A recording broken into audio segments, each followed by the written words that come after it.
Welcome to the Alan Rickman collection. In today's video, we're taking a look at the Harry Potter Severus Snape carved wooden standee. Now the standee is handmade in Italy and it's made from spruce wood panel. And of course it's cut out in the chibi version of Severus Snape, which looks really nice. There's some really nice finishing details to the standee. First off, they've sanded all the edges here to give a nice smooth look and feel. And they've also coloured it with alcohol-based dyes that stain the wood. So this kind of really nice navy blue and the black of the robes and hairs, that's all stained into the wood. That's why you can sort of see the wood grain still showing through.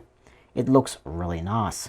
And then once that's done, they actually finish it off with linseed oil, giving it a nice smooth finish, and that's sort of why the light reflects in the surface there.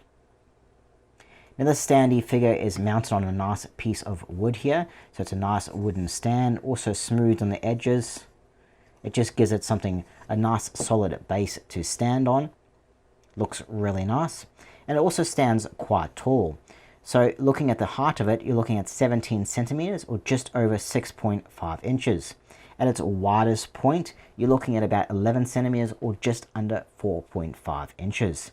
It's also got a bit of thickness, measuring about 2 centimeters or just a tad bit over half an inch. On the back here, you've got unfinished wood, so just a plain sort of wood look, but you've also got the artist's signature down the bottom here. The Severus Snape standee is full of carved details, from the chibi looking face to the robes. It really does look like the chibi version of Severus Snape. The details are nice and it feels like quality work. I would say a lot of time and effort went into making this standee. So going into the details. First, having a look at his face. Now around his face, the carved details are much more shallower because it's very simplistic. You've just got the eyes, the eyebrows, and the mouth, which kind of fit with the chibi styling, but it still looks really nice. Now, the carving does get deeper around the arms and cloak, giving added depth to the standee. You can sort of just see it there, just under his hair and around these armpits there. It just adds a bit more separation between his arms and his robes. You've also got it down here as well. Now also notice you can see the wood grain through the stain there, which definitely adds a bit more texture to the standee. It looks really nice actually. You can see it in the hair as well, the face, and then going into the body. And on the body here, on his kind of robes here, you can sort of see they've added like buttons there. And they're like little metal bits that they've actually put inside the wood to make his buttons. So there's actually a little bit of depth there. You can't really feel them, but they are actually pressed into the wood.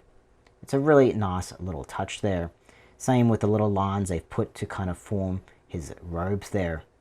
Separation on the hand there as well. It looks really nice.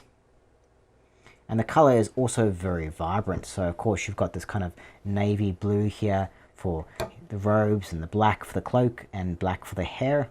It looks really nice, and definitely just look at that blue. It really just stands out, but you can still see that nice texture of the wood grain through it. So it's just a really nice touch. And the color also helps with the separations. You can clearly see where his robes are, where his cloak is, where his face is, his hands.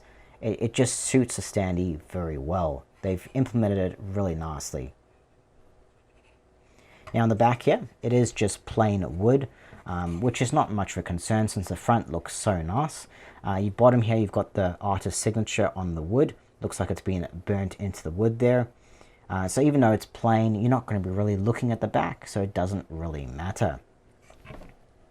This is a really nice standee. Even though it's technically a 2D standee with a little bit of depth, it still looks really nice and really makes a great looking display piece. Of course, you wouldn't show the back, and it's kind of plainness, but if you put this on a shelf, all you'd see is the front anyway. And the front really does look good. It looks like Chibi Severus.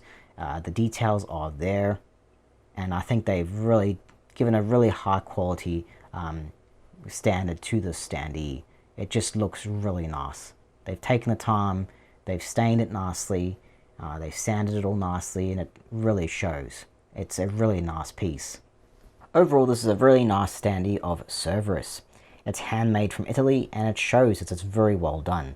You can just see the quality of work when you have a look at the standee. It's a really nice looking standee.